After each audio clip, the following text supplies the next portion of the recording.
Ja, herzlich willkommen zu So, diesem cordial Online-Gespräch welcome to this Kasachstan, online Kirche und talk, Gesellschaft in einem Kazakhstan Land zwischen Church and Asien und Society in a Europa. country between Vielen Dank für die Asia and Unterstützung der Europe. Hochschule Thank you very Renovabis, much to der the Katholischen organizing Akademie team, Berlin und das Renovavis, the Zentralkomitee Catholic Academy in der Berlin, deutschen Katholiken and the und Central Committee of unseren German drei Catholics, and of course our Gäste-Experten, three die heute experts ihre today, our Expertise three mit uns guests teilen werden. that will share Mein their Name ist expertise Anne with us Brecke, ich today. bin My die name is Anne Leiterin der Brecke. I'm a Radio journalist Vatikan with und darf Sie Radio heute Vatican durch in dieses Rome, Gespräch and I have the pleasure begleiten. to lead you Lassen through Sie mich this zunächst evening. unsere drei So first of all, Fachgäste let me vorstellen introduce und our ein paar three Eckdaten zu specialists and give Kasachstan you nennen, some, bevor wir dann in die provide you with some Vorstellung information about them und unterwegs and auch give you einige some background Fragen information about mit zunächst Kazakhstan. Einblick And on the beginnen. way, maybe we can also include some questions of the Archbischof audience. First George of all, Archbishop Panamtodil, George Exzellenz, Panamtodil, herzlich willkommen. Schön, dass Sie hier dabei Your sind. Eminence, thank you Der very much for being Nuntius here today. Excellentis So the nuncio 2023 als has Papstbotschafter in Kasachstan, been Kirgisistan und the Tadschikistan nuncio eingesetzt. Er visitiert since in 2023 for Aserbaidschan, Kazakhstan and Staatsgebürtig ist er Tajikistan. ursprünglich Sorry, Kerala und he's ist seit residing in Astana. He 2017 was born in diplomatischer Kerala, Dienst and Heiligen he Stuhls has been in the Costa diplomatic Rica, service of the Holy Brasilien, See since Ungarn und Costa 2005 Rica with und different war auch postings in Costa Österreich, Rica, Zypern Iraq, und also jetzt in Austria, Kasachstan. Cyprus, and now Kazakhstan. Ja, im vergangenen Jahr hat er So mit last Experten year, den Kongress der he Welt- und Traditionsreligionen co-organized the ausgerichtet. Congress of Das Leaders ist of ein World and wichtiges Traditional internationales Religions. So this is an Religionstreffen, zu dem wir important heute auch international mehr religious erfahren gathering, and we werden. will learn more about this today. Unser zweiter And Gast, then our Maria second guest, Javier Maria Javier Pugarolas.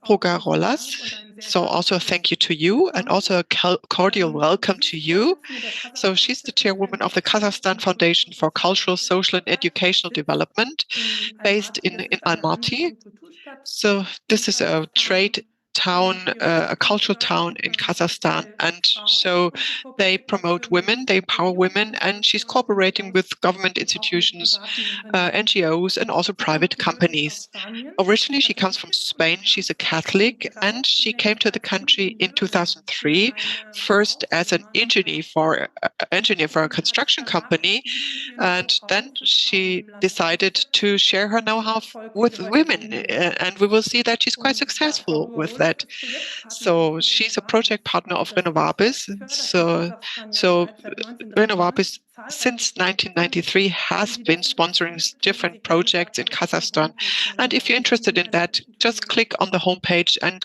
Unser gather dritter further Gast, Thomas information. Helm. Herzlich Our willkommen third auch an Sie. guest is Thomas Helm. Also Er ist cordial welcome to you. He Vorsitzender is the der chairman of the Deutsch-Kasachischen German Gesellschaft in Kazakh Berlin, Society in Berlin. studierter He Wirtschafts-, studied Sozialwissenschaftler economics, und social Historiker, sciences, and verfügt über history, eine wirklich and he langjährige has really a Erfahrung in Außenpolitik long-term und Wirtschaft experience in und politics and er war economics. von And 2015 from bis 2015 to 2020 2020, als Leiter he des was the head Auslandsbüros der of the Konrad Adenauer Konrad-Adenauer-Stiftung in Foundation's Kasachstan, foreign wo er office auch in an Astana, einem and Kompetenzzentrum für he erneuerbare also part of a Energien competence center mitgewirkt hat. for renewable energies there. Er ist auch Autor eines And he's Länderberichts also zur author of a Religionsfreiheit country in report on Kasachstan religious freedom in und er Kazakhstan. wohnt heute in And seiner nowadays he Geburtsstadt und resides in his befindet sich in hometown Aalen, in the Westphalian wo aus town of er auch Aalen. unternehmerisch And tätig ist. so he's Immer involved in noch in business Verbindung mit activities, always in Kasachstan und er exchange with befindet sich Kazakhstan. regelmäßig im Land. Ich And glaube, das he's sehen still Sie visiting the auf seiner country very often. Webseite. Almost every month he at least once Kommen wir comes nun to zur Kazakhstan. Republik Kasachstan. So let's Sie turn to sind in Kazakhstan Asien now in und Central Menschen in Asia, the einem people there. Let me Kassachstan-Krieg. just give you a short Lassen Sie sich overview das of the doch mal country. Bildschirm teilen. So let me share my screen with you for that, please. Jetzt gucke ich.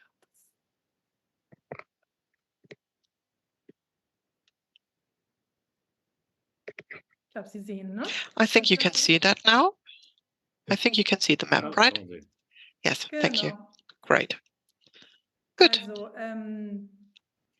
Kasachstan ist der größte Binnenstaat. So it's the largest der Welt und das landlocked country in neuntgrößte the Land der world and the Welt. ninth largest Es hat country eine on riesige Earth. Fläche. So it's a Und huge, Sie sehen huge auf dem territory. And as you can see on this map, durchgehende so it's the Landgrenze der longest Welt ongoing mit border, Russland. and it shares that Und with ganz Russia. im Süden an And in the Usbekistan, south, it borders to Uzbekistan, Kyrgyzstan, und im Turkmenistan, Osten and to the an east, China. it's China. Hauptstadt Astana, So the capital is Astana, and the official languages are Kazakh and Russian. Das Panorama, And the panorama, das landschaftliche Panorama so the ist landscape sehr kontrastreich. has a lot of Es gibt mehrere contrasts. Klimazonen, So there are different climate zones there. Steppen, So huge steppes, high mountains, a coastline along the Caspian Sea, and also highly modern skyscraper cities, and also our aerospace station and so on. And it's a former Soviet republic. It became independent in 1991, and nowadays it's a presidential republic with a two-chamber parliament and a strong position of the president. And so even if the country does not come up very often in our news, but still Kazakhstan from a geopolitical point of view is a key state. It's really a connection for trade between East and West. It's a strong economic power in the region, but also politically, it's an important player in Central Asia. So they truly have close contacts with Russia, with China, also with Turkey, and more with Europe as a whole. So currently, they're undergoing important constitutional reforms, which are considered to be really a political change, of course. And in the country itself, we have many different ethnic groups. So it's really a multi-ethnic state we are talking about 130 different ethnic groups, also religious communities, very different ones. So it's predominantly Muslim, the population. So the most recent survey said it's above 20 million people, and many young people live there. So as you can see in this pyramid here, so this is Kazakhstan compared to Italy, for example. So you see a big difference there in the pyramid. A lot of young people there. About two-thirds they're ethnic Kazakhs, and then we have Slavic people, mainly Russians, and many minorities: Ukrainians, Lithuanians, Germans, Poles, but also Tatars, people from Kyrgyzstan, and Uyghurs, and so on. So Muslims are in the majority, more than 70%. Christians is about 18%. So Mr. Helm is going to share the exact figures with us, and also the nuncio.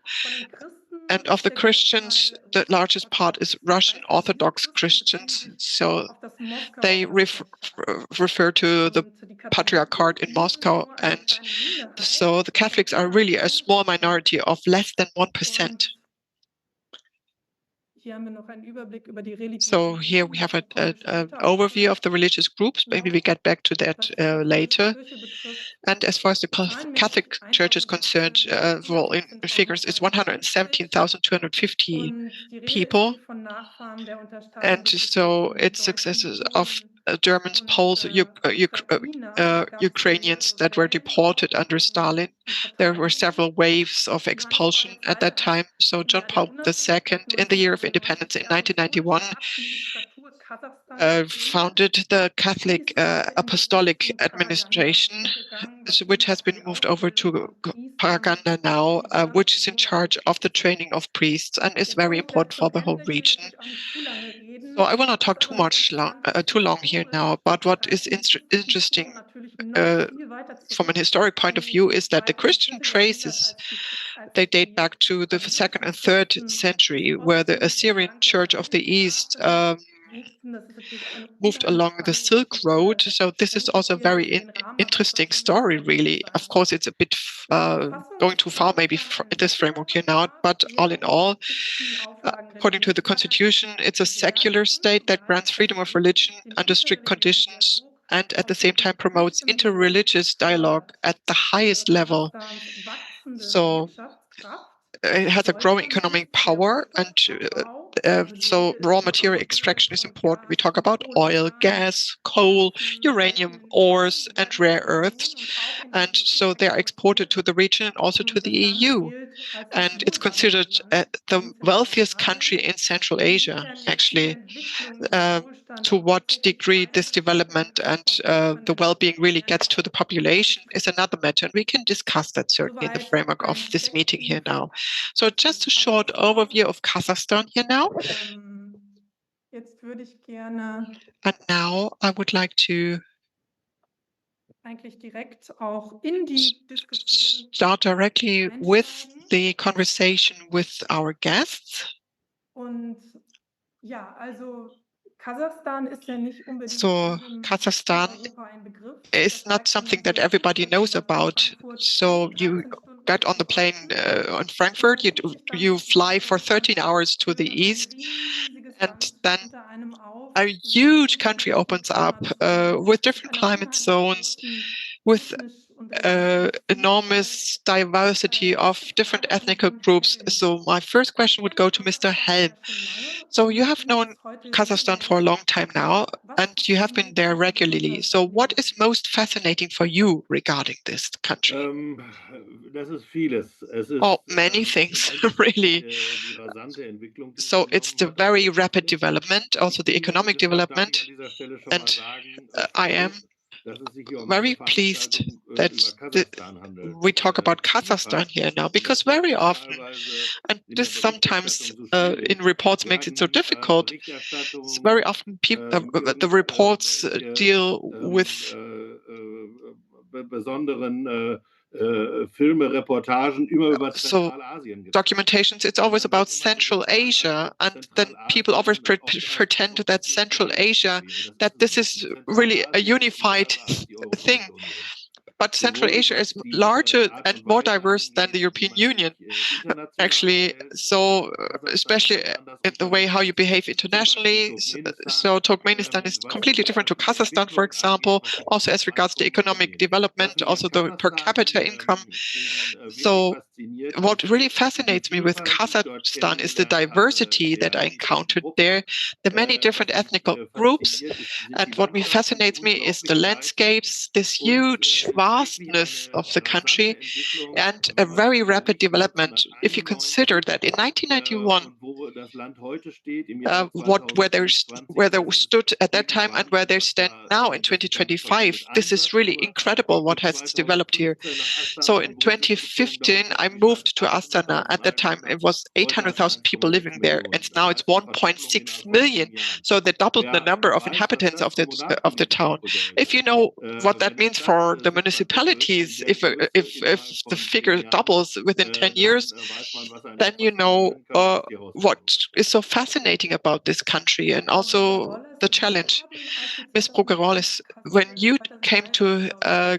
Kazakhstan in kamen, sind als 2003, Ingenieurin bei so einer first of all, you Baufirma worked as an engineer with a construction angefangen. company, and you Das ist started ja ein that. Sektor, der So ziemlich this is a boomt in sector that is really Kasachstan. booming in Und zwar, Kazakhstan, really. ja, die And Bevölkerung wächst, so the Wohnungen, population is growing, Infrastruktur, der so Bau apartments, ist nicht, wie infrastructure, man sich this das is really vorstellt. needed. So how can we envisage that? How was that? Well, at that time it was very, very different.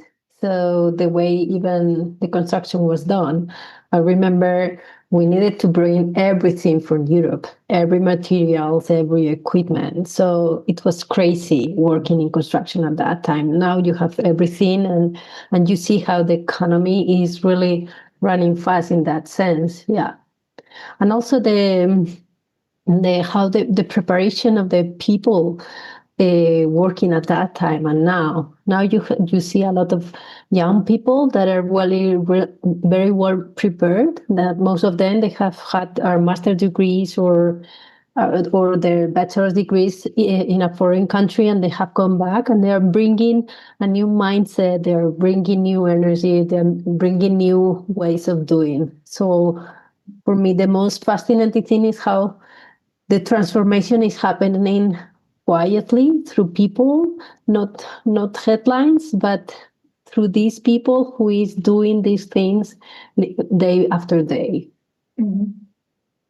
Nun zu Spanantondil, Exzellenz. Ihr Heimatland ist ja Indien. Your home country is India. Kasachstan So, auch. like Kazakhstan, it's also a multi-ethnic country and multi-religious country.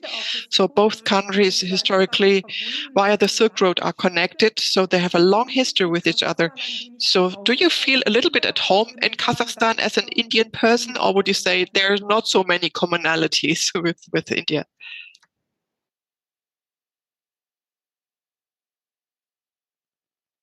You are unmuted, Excellency.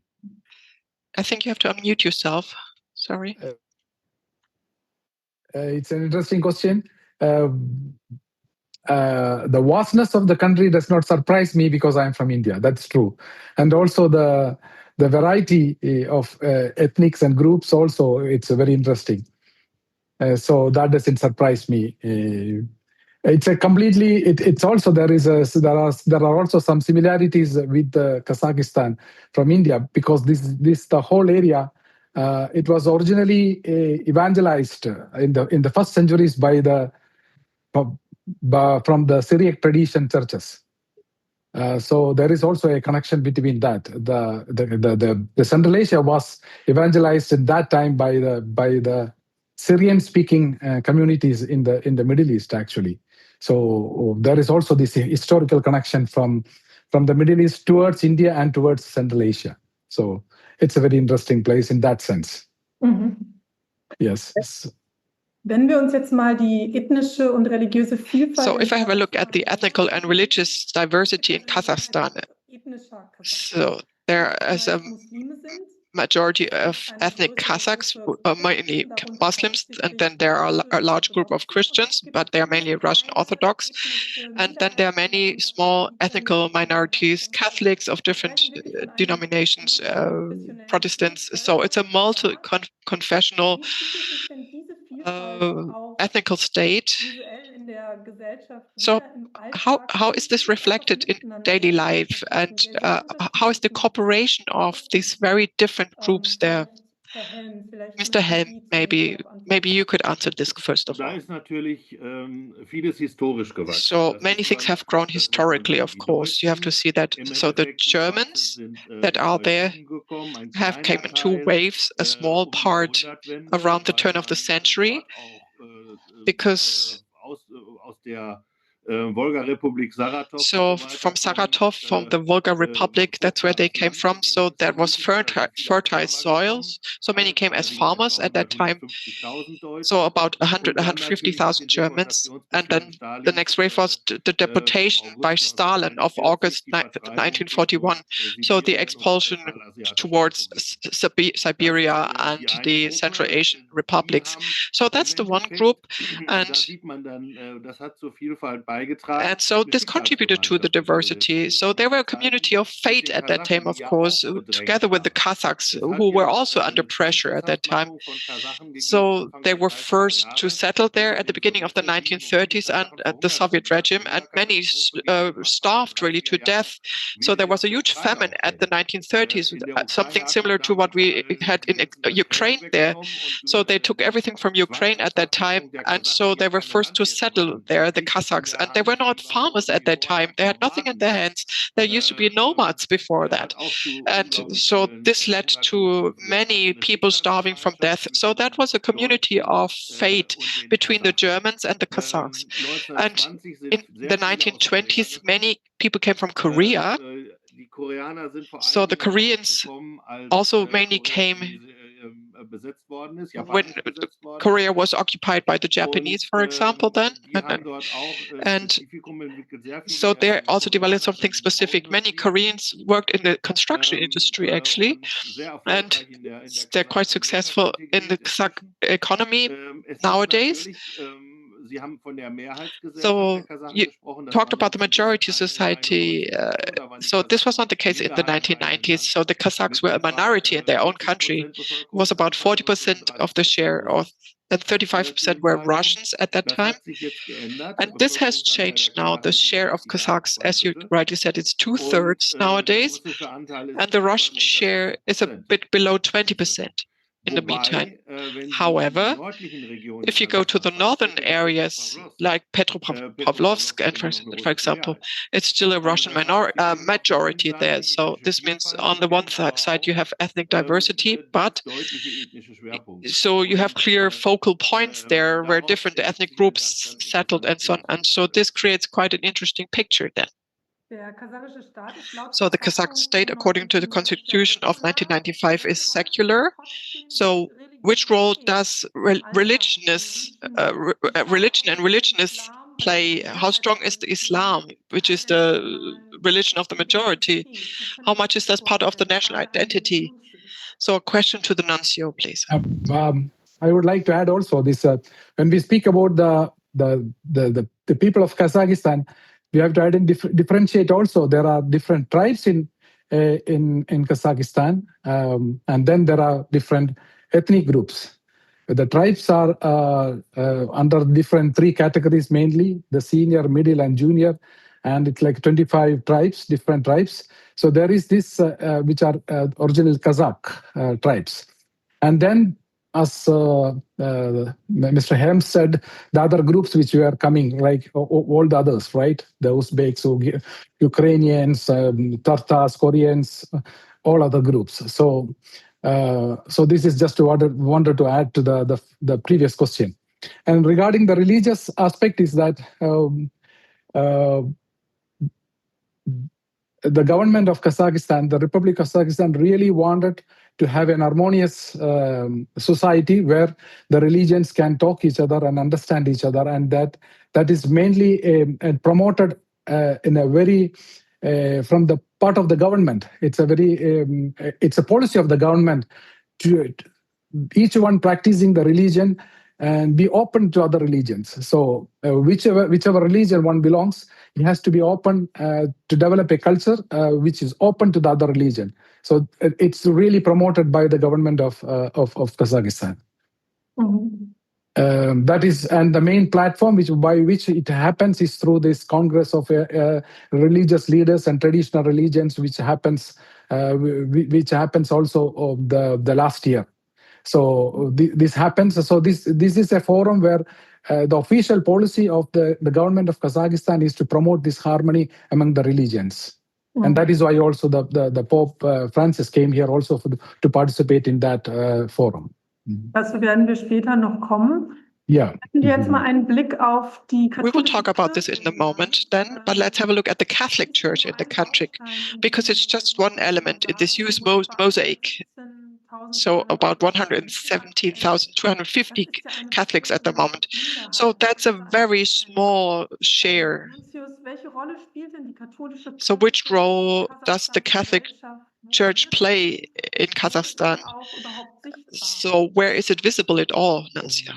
Kazakhstan, the Catholic Church in Kazakhstan is trying to do what is possible in different ways, first of all, it is spread throughout the country, in different parts of the country, from the north to south to east to west. So there are communities which is spread out, and wherever these communities are, they are trying to promote harmony in the society, in whichever villages or whichever areas they are trying to promote harmony among the different believers. And then there is the social activities which is the church is doing. There are centers for children with special needs in different parts of the country. And also the Mother Teresa sisters are present in various cities, and they are doing a wonderful job with the poorest of the poor of the town in Astana. I know very personally because very much collaborate with them, and also in other cities in Karaganda, in Almaty. So they are doing in that sector. And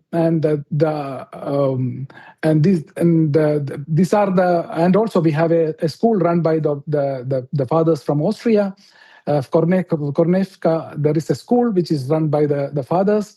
So we are also in the education sector. So and the Caritas is doing, the Caritas Kazakhstan is trying to do what is possible in different small centers around the country. Darf ich einen Satz ergänzen? Ja, gerne. May I add one sentence here? Because I had other figures as regards the Catholics, because I said 2%. You mustn't forget the 170,000 that you mentioned are those people, those Kazakhs that belong to the Catholic Church.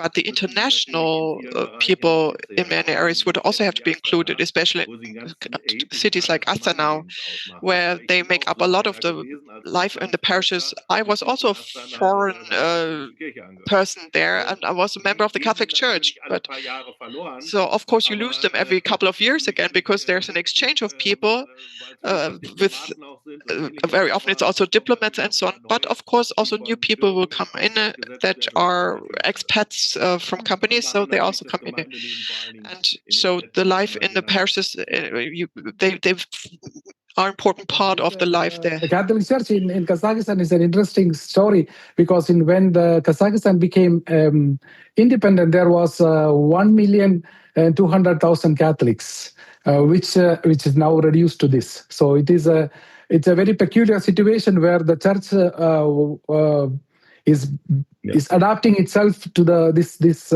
reality. Ja, weil was die Herkunft dieser Katholiken betrifft, As far as the origin of this Catholics is concerned, we know that these are descendants of people that during the Soviet prosecution came to the country.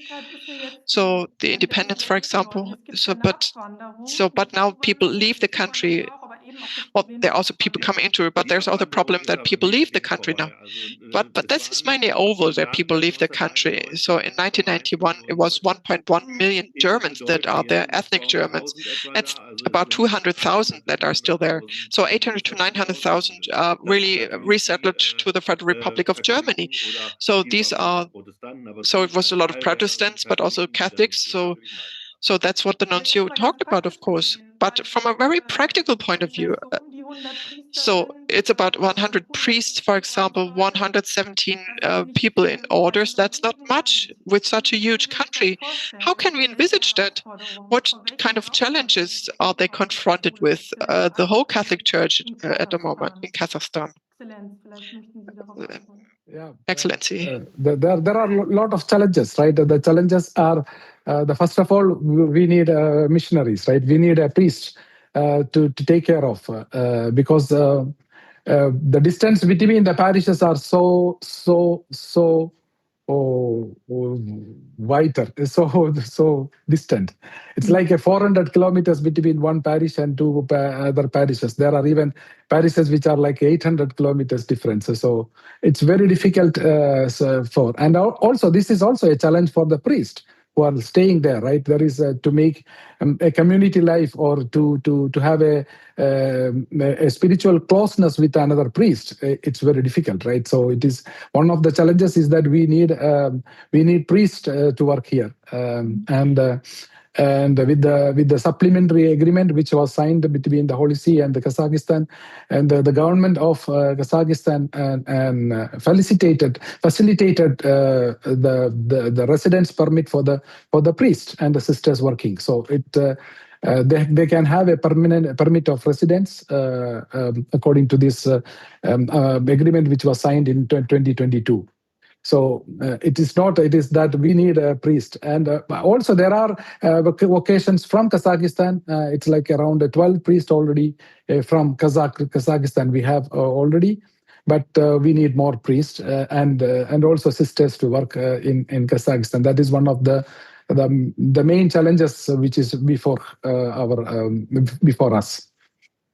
Die Gruppe der Katholiken ist ja auch heterogen. So it's also heterogeneous, the Catholic group. So the identity of these people, how has this changed, and what kind of challenges does bring along? There are also the Kazakhs who come wants to become Catholic, and there are Kazakhs who becomes Catholic, baptized and there is no problem in Kazakhstan that you become Catholic or you become Christian or you getting baptized. There is no problem and no kind of persecution. It's absolutely free. Each one follows the religion as he or she wants. So there is no problem. It's only question that how we should reach the people who are in search of Christ. So that is the question. So we have to create more and more ways that the people of Kazakhstan know about the gospel. So, but from the part of it's a very favorable situation, and for anybody becoming Christian or Catholic. Tauchen wir doch jetzt mal so in den Bereich des Sozialen, der So let's move to the social area, education, to work now. So more the practical life, so to speak, with Ms. Kogarolas, and so you work for this center in the KFC-SED, and you're also a partner of Renovabis in this respect. And during this work, you're in close contact with women with families, with the people. So first of all, the question, how did this happen? How did you change your job that you left the construction business and moved over to education and social matters? Okay, thank you, Anne. Well, I was working here for a while, almost 8 years in construction, and at the same time, I started volunteering to know better the culture. So I wanted to see the real people, not only my colleagues. So mostly we were, it was a big company, and we were building apartments for foreigners, not in Almaty, but somewhere else. So I started volunteering. We usually travel outside Almaty to the countryside to do some voluntary work there through the schools or with some families, moms. At that time, there were not smartphones, there was not internet. So for me, it was really interesting to see the huge differences. And then at that moment, we got some grants from the European Commission, and the type of work, it was really structured. It was a job. It was monitorized. All the skills I was using in construction for my professional job, I could also apply to that social job. And instead of building houses, I was helping people to building their lives in a different way, because we were bringing them more opportunities. We were helping them to enrich their mindset, to develop soft skills, to dream, or to start building new opportunities for themselves and their families. So mostly it was that thing. I would like to point something to the previous topic you were discussing, that in my experience, religion here is more about belonging and continuity than about regulation in daily life. So what the Apostolic Nuncio, His Excellence, was telling, that the government's policy of openness toward different religions, I think it also reflects something deeper in society, that a long-standing tradition of coexistence. So it's quite remarkable to see how in everyday life, Muslim families may congratulate their Christian friends at Christmas or Easter and may celebrate together. And now we are also having Ramadan at the same time, and they might invite you to dinner. So it's just everything is together, and religion is not something that separates you, and religious identity here tends to reinforce social cohesion rather than division. So in that sense, it's something that we see, that the people we are working with, they are from all religions. They are Muslims, they are Christians, and they don't know if they have a religion. Maybe they all believe there's someone who takes care about you, and who has given this beautiful country. But that's all. So in the work we do, we help them. We treat them as individuals, and we help them to develop their potential as individuals, that they can build a career, they can support their families, they can be this quiet force that helps to to empower the society and the country itself. Also Koexistenz und Vielfalt ist sozusagen Coexistence and diversity, that's the DNA of Kazakhstan. So much more than in Europe. Well, I think So we know diversity in Europe, but I think in Kazakhstan is even more. But I would like to go into more detail, and maybe you can give us some examples from your project work. You just said that you work with different communities there and you make no difference there. Could you just share some examples with us, concrete projects? How do you help disadvantaged women? Yeah, well, since like 15 years ago, we started focusing in students and teachers from vocational educational centers. The numbers here, we have almost the same number of graduates and students in this vocational educational level, those who want to get a profession, and in universities. So these 550,000 in vocational education, and it's 600,000 in universities. But on the other side, the university, they are already, most of the universities in the country, they have an international education level already, because they have a very proved track system. They have a lot of foreign teachers. They have a lot of interchange, so students go abroad and others come. So it's very high level. However, professional education is more, well, it's a step back, and the country is actually putting a lot of efforts, and the state as well, to reinforce that. So last year, actually, it was the year of the labor professions. So it was a year where the state gave a lot of finances and support to those professional educational schools. So what we do is we give additional education to students there, female students mostly, and we support them in opening their own small companies when they finish their studies, or getting a job in existing companies. And after a while working with them, the administration of those schools, they asked to teach also their teachers, because they noticed how the students, they were changing. They were more open-minded, they were communicating better, they were having better grades, they were more self-confident. So we start working also with the teachers, and we already have some of the programs related to emotional regulation and emotional intelligence that already accredited by the government. I think it's important because there's a very high, around 80% of the teachers in those levels of education, they suffer about emotional burnout. But it's normal because it's regular, most of the teachers everywhere. But besides that, we also teach entrepreneurship to women. And for me, last year, for instance, last summer, we had like a cohort of 60 women that they were coming to the training in a daily basis, three hours a day. And most of them, they were moms of large families, like 6, 7, 8 kids. And they already had their small enterprises. They were selling things, they were baking, someone even in the construction field. So it was amazing. So the way they envision something, and the way they want to do start something that they are not scared.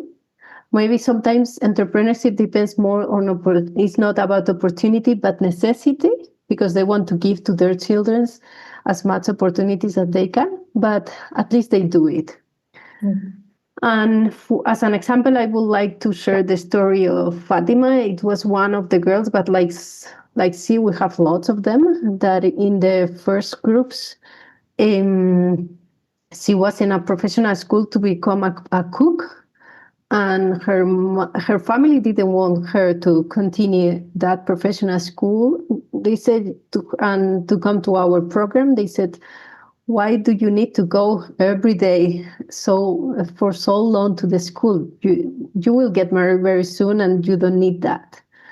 Anyway, she said, okay, mom, I got the grant. I'm paying for my studies I want to do. So she did it. She started working and whatever.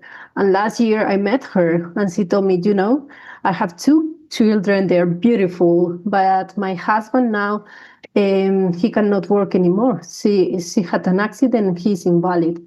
So all the family is supported by my job. So I'm so thankful for you because you supported me in that time. Otherwise, I wouldn't have a profession now. So this is the kind of stories. I understand that not every family has these circumstances as Fatima, but at least we gave her the belief that she can be the one bringing some hope and building the stability in their families. Also die Förderung von Frauen auch als So Motor. the promotion of women also as a motor, as an engine for change, be it in a small familiar surroundings, but maybe also larger. But I would also like to go into more detail with another point.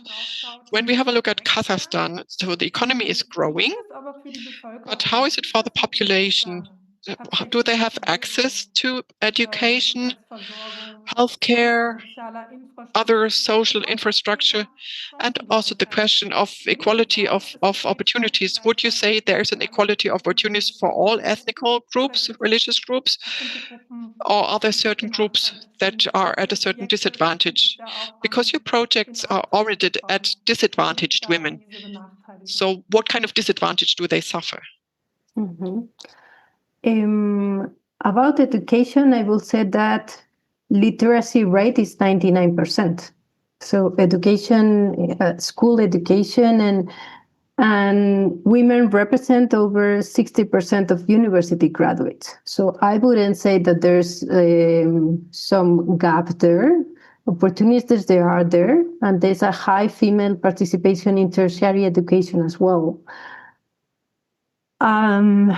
I would say that female labor force participation is also quite high. Women, they can work even if it's a Muslim country, and in other Muslim societies they cannot. There's still a gender gap in terms of wage and salary. There is a way there's something to do, and women they are more represented in education and healthcare and services, and less maybe in top corporate leadership roles. But it's something that we are cutting the gap. So women, they are leader by leader, they are gaining confidence, and they are also building the career. It's a very young country, I will say. It's a country that like 30 years ago, it was not. So everything has changed. So in that sense, women, they are gaining their place little by little, and also combining it with their other duties, and also changing the mindset in their families, because sometimes it's about changing the mindset not only from women, but from all the family and all the society, and men and husbands and parents and all that.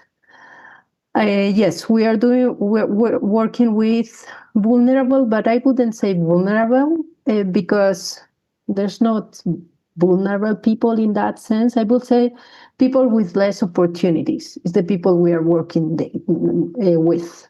So for me, it was interesting how we translate one of the programs. It was delivered 15 years ago in Russian, and 5 years ago we moved into Kazakh. And what we noticed is that the girls who came from the deep, like countryside, like the small villages that they just spoke Kazakh, they were more naive, and they just didn't know that they could have more opportunities.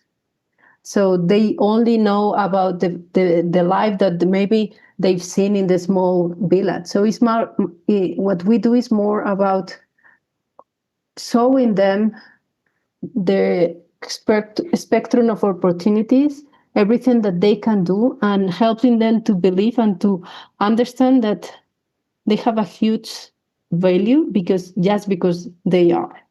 Because sometimes they expect that maybe their brothers or their husband, they are more valuable. That's the education sometimes they receive. So we give them that support, and they are doing huge things. Herzlichen Dank. Herr Helm, was ist denn Ihr Eindruck? Thank you very much. So, Mr. Helm, what is your impression regarding this topic, development, equality of opportunities? What has been going on over the past 10 years in Kazakhstan? Ja, also da hat sich einiges Well, a lot of getan in den things have letzten happened Jahren. over the past years. Das muss man sagen. We really have to say Es ist that. zunächst einmal, das Well, sollte first man of all, sicherlich sagen, es ist natürlich immer noch eine männerdominierte Gesellschaft. it's still a Das ist, male-dominated society. We have to see that. Das kann man erstmal vorab sagen. So Allerdings hat sich wenn ich das mal jetzt als Statement oben ansage, hat sich darunter einiges. But below that, a lot of things have already happened, have changed already. So in the labor code, a lot of things have changed. So women were not allowed to do certain jobs until recently, and now this is possible that they can do these jobs. For example, welding work, working with metals, for example. My company also does training programs in the country. So there were certain professions that were not open to women according to labor code, and this has changed profoundly. And also in the technical professions, we also look for women now. So we try to, be it with the railways or other companies, so they try to go for gender equality there. So the paying gap exists, yes, but this also exists in Germany. We have to be honest about that. So it's also the same in Kazakhstan. So what is done very intensively at the moment, and we are also involved if that is a program that the international companies and those that want to be seen, so they have launched a program against sexual harassment and gender-based discrimination. Be it the state railways, for example, or other organizations. So there's a development that went anyway in the right direction in Kazakhstan. And so what gave another push to this was Bishop Maiev, this case. Bishop Maiev used to be the Minister of Economics in Kazakhstan, and so he embezzled money, so he had to go to prison. And once he was released, he murdered his wife. Well, he didn't murder her, but he slaughtered her. And so this case caused such an uproar in society, so that a huge range of measures against sexual violence, sexual harassment, and favor of gender equality. A lot of these things are done because this has really woken up society. So in this area, also domestic violence is a topic that was discussed. So this is completely differently assessed now. So of course, this was a very sad case, but this led to societal progress at the end of the day. So as far as social equality is concerned, or educational equality, so there's still a difference between the cities and the rural areas. So we really have to admit that. Also, as far as the availability of high quality education is concerned, because if you have a look at professional training, and that's what we're also involved in. So practical professional training, apart from college training. So here it's 50% school and 50% in companies in Germany. So in the rural area, they would not even have the possibilities because the companies are not big enough to have these professional trainers. And so this is for us a starting point to say, so with the help of competence centers, shared entities for practical training, so we try to promote dual training here. In the year 25, this was the year of professional training in Kazakhstan, and so they try to have an increase of excellence at the colleges that are in charge of vocational training. And so we try to, or they try to promote it this way, because for many people, and this brings us to the topic of family again. So for many, the run to universities is still unbroken, because people think you can only get first-class education at a university. But this is not necessarily the case all the time. So we would have to make the systems more permissible or more open, so that after vocational training, that it would be possible to also have academic training, as it is possible in Germany, for example. But as such, vocational training offers so many perspectives, especially in a country that is in the middle of economic transformation and wants to set up own industrial production, because it's not enough if you have 20 salespeople at university with an MBA and nobody who can produce the things that they want to sell at the end of the day. So unfortunately, we have to say the wrong financial incentives are still given by lots of companies. So in lots of companies, people in the economic field are paid better than engineers, for example. And so things have to change there as well, because actually we need more the people on the engineering side, and also mechatronics technicians that come with a vocational training. They are urgently needed. Thank you very much for this insight. I just want to add something here as far as the religious politics is concerned in Kazakhstan, to better understand that. So the state considers itself to be secular, and formally it says there's religious freedom, but at the same time there is a state control of the communities, also constraints. It's mandatory to register yourself there, and behind that there might be the concern Kazakhstan want to be protected against Islamistic violence. And so all in all, the coexistence has been peaceful, but there has been some violence from the Islamic side. So I would be interested in knowing, in real life, how large is the influence of difficult tendencies, let's put it this way, of Islam? Can you say something? How important are they? Or is this just a precaution of the government that exists, but actually that the fear is not well-founded? So Nuncio, I don't know if you can say something regarding this. Or Can you repeat the question, please?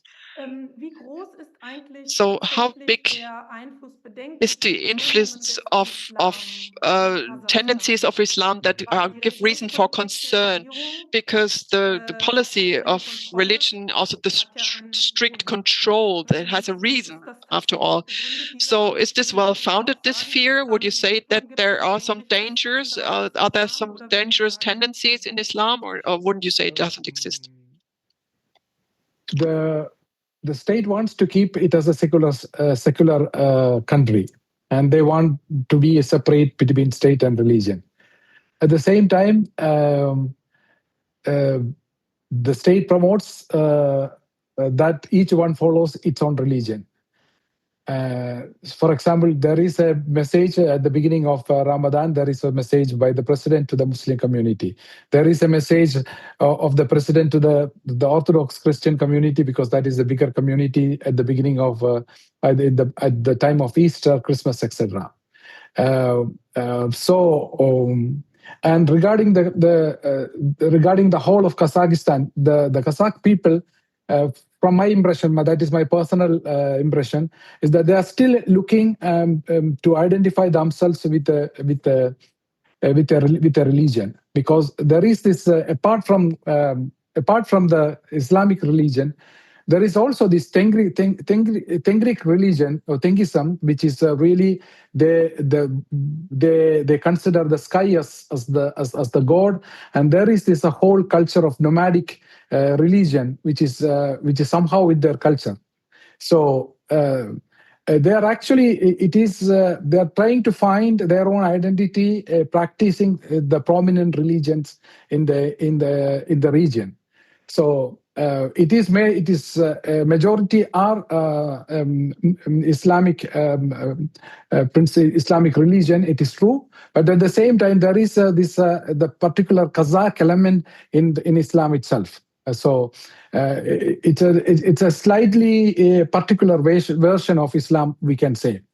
regarding the angst, there is always in this part of the Central Asian countries, there is this the possibility of infiltration of fundamentalistic ideas. So the government is very much vigilant about not entering these fundamentalistic ideas into the religion. They are careful. So there is a certain kind of watching over in the sense that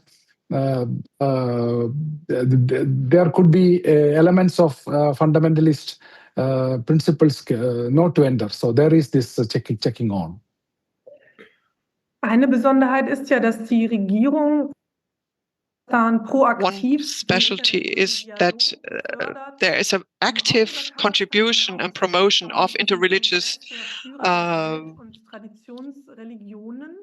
of the religion. So we have this Congress of the leaders of world traditional religions. So Pope Francis came there in 2022, and which you also co-organized last year, for example. So this Congress, what has it achieved so far? This Congress is initiated in 2003 by President Nazarbayev. It's actually inspired by the Assisi interreligious meeting convened by John Paul II in 1986.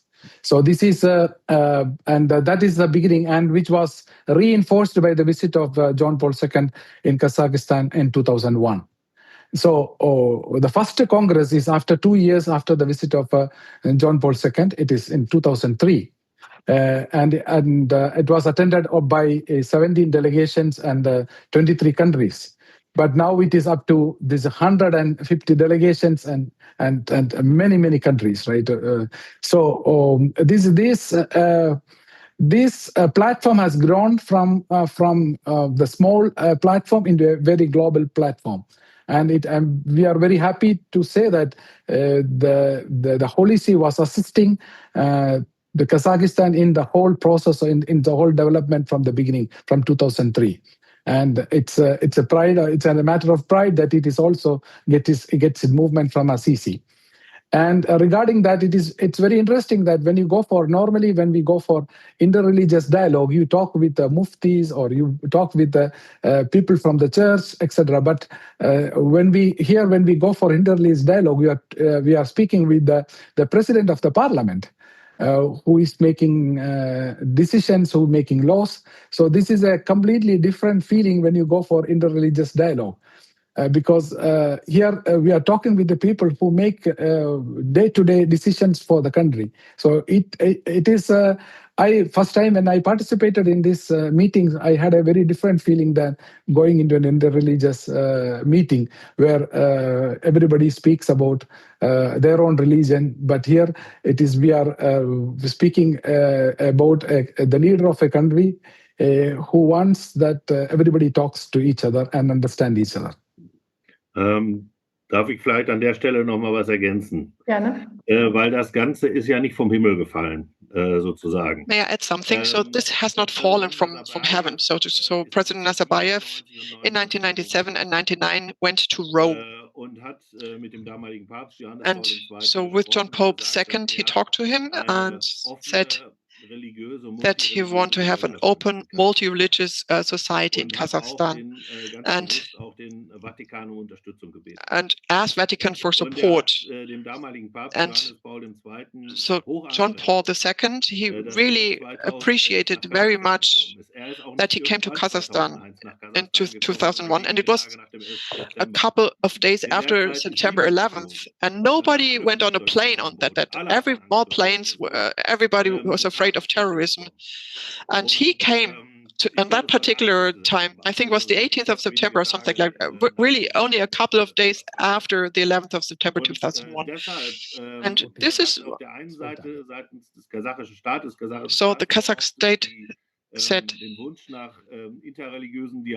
we want to have an interreligious dialogue, and Vatican answered and reacted to that. And so this is what developed from that, what Nuncio has described in the right way here. And so what importance does it have in this very important global region, because sometimes it's called the UN of the religions in a time where multilateral institutions are confronted with a crisis in a time of conflicts. And then we have something like that in Central Asia. So beyond Kazakhstan, did this have an effect also in other countries? Well, I think yes, that it has an impact, because the people that come, they take something with them when they leave again. So the question is,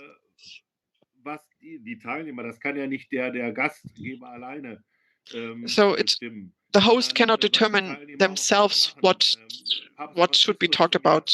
So Pope Francis in 2022 was there in September, and it would have been nice if Kirill would also have been there, the Russian metropolite. But he did not come at that time. Everybody hoped that he would come and would talk to the Pope. And maybe then there would have been even a larger impact, especially in the first year of the war in Ukraine. And that's probably the reason why Kirill did not come at that time. But so the impact that we see is that many things that are talked about there, people take that with them and spread the word in their countries again. So Pope Francis in Kazakhstan asked for peace, for example, especially in view of the war in Ukraine. So he did get all the way to Russia, but he knocked on the door of Russia more or less and left a message there, so to speak. So Kazakhstan historically and strategically has a close relationship to Russia, but is acting in Central Asia also as an independent player. So is the country really successful to maintain this balance? So how would you see that? And another question that I'm also interested in, well, in Kazakhstan, we have Russian Orthodox Christians, but we also have Ukrainian Christians here. So against the background of the war in Ukraine, how is the cohabitation there? How can we envisage that? So who would you like to answer this question? Mr. Helm, would you answer the first part? So the relationship with Russia, how do they position themselves in this particular situation? Well, I have to say, with the beginning of the year 2022, so I had some respect for the president at that time. On the 5th of January 22, so there were bloody riots in Astana.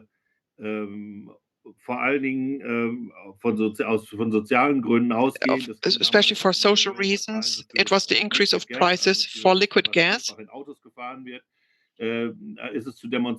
So there were demonstrations, and the old nomenclature insisted on that. And Tokayev was able, was put in a position that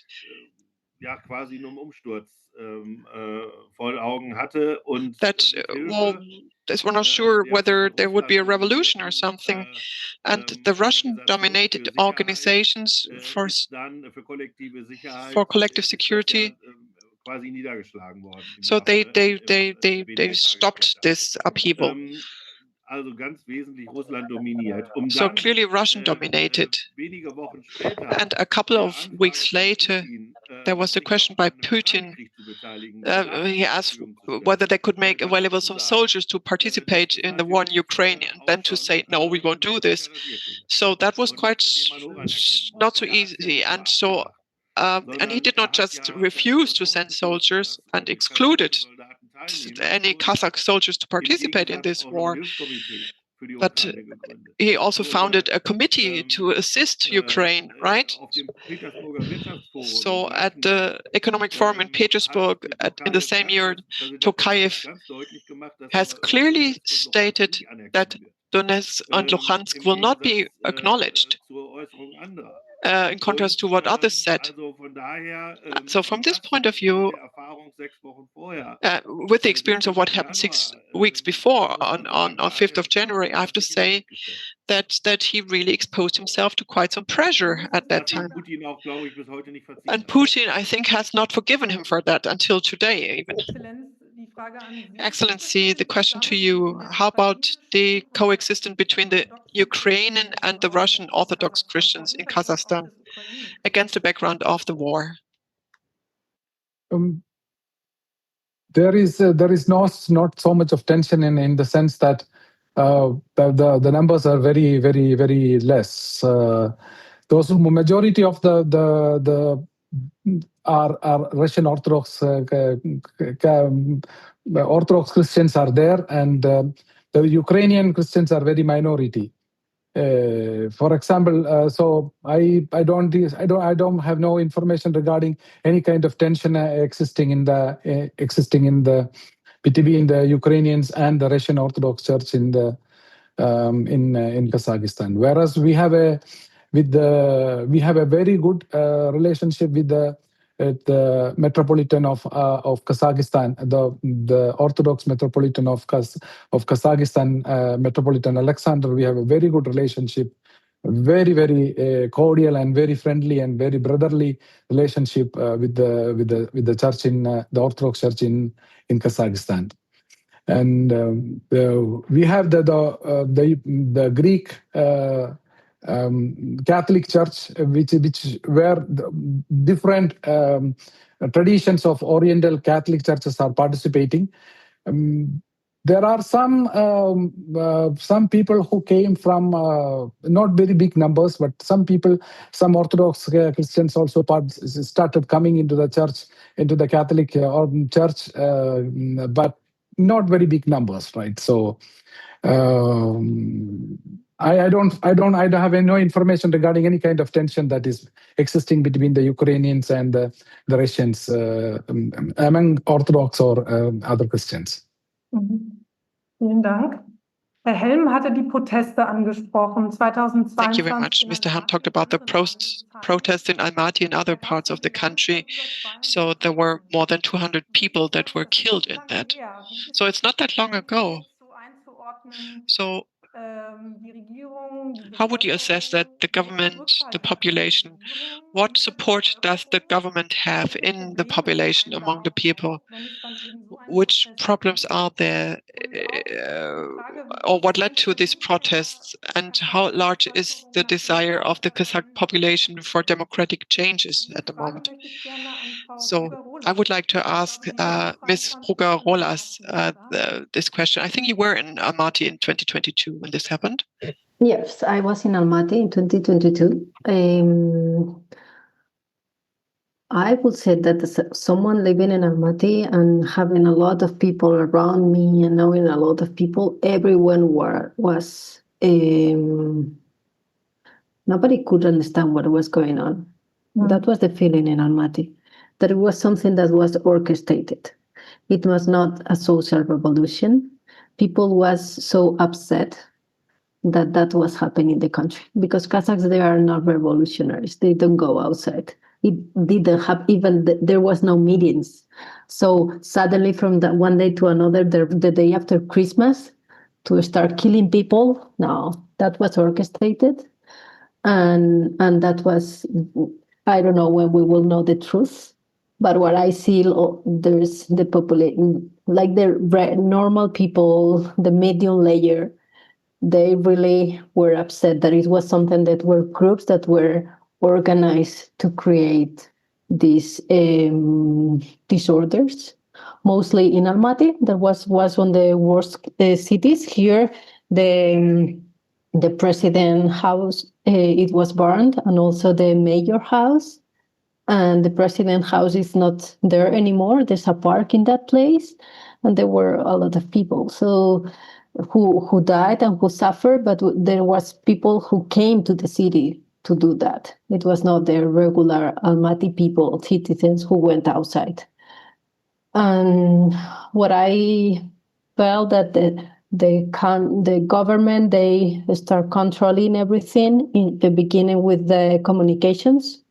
So they cut every communication with outside through internet. They just maintain the local network of telephones and radio.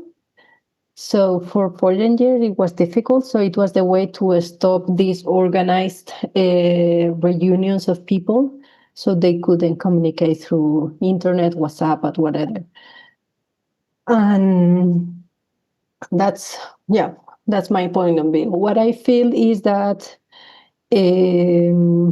there are minorities that they do have their agenda and they go outside and they organize. And if they do things through a democratic way, they can express themselves. Yeah. But what I feel is a very young country, and it's a country that has been built with the cooperation of people. It was a country that they used to be nomads in a sense that you move when you don't have a solution. So that's what I feel that is the way of solving things here. So people is more about looking for the next opportunity than going outside. And now, yeah.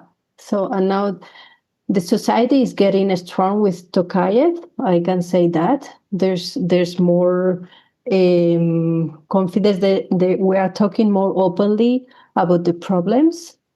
Mr. Thomas Helm, he talked about the issues with women. So there's a lot of problems that have been very taboo, and now they are being raised up. Wir müssen jetzt leider so ein bisschen die Zeit im Auge behalten. Unfortunately, we have to keep our eyes to the time, because unfortunately we have almost reached the end of our meeting. So we see there are a lot of changes going on also in the population in Kazakhstan. So we were not able to get in depth to everything there, but as a final question, I would ask all of you, so first to Nuncio, what would be the future tasks, especially of the Catholic Church, between people leaving, lack of priests, social challenges? What would be your desire for the Catholic Church in Kazakhstan? Nuncio, for the future. For the future, I would say that there are a lot of areas where we can work together, which we are working also. Between the Holy See and the Republic of Kazakhstan, we are collaborating in the interreligious dialogue, as we said. And there is also collaboration between the Kazakh historians and the archives of Vatican regarding the research is going on. There is a collaboration between the Bambino Gesù Hospital and the university, medical university in Astana, which is also a very good collaboration especially in epilepsy and also the cancer in children. And so that is going on. And also there are prospects of having